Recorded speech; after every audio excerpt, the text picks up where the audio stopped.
này hậu lắm. Anh kêu viết tay luôn. Giơ tay thử xem nào.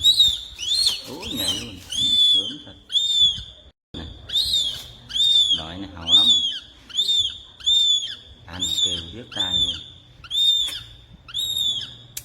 Giơ tay thử xem nào. Ủa nhảy luôn. Gớm này thật. Loại này hậu lắm. Anh kêu viết tay luôn. Giơ tay thử xem nào. Ủa nhảy luôn. Gớm này thật.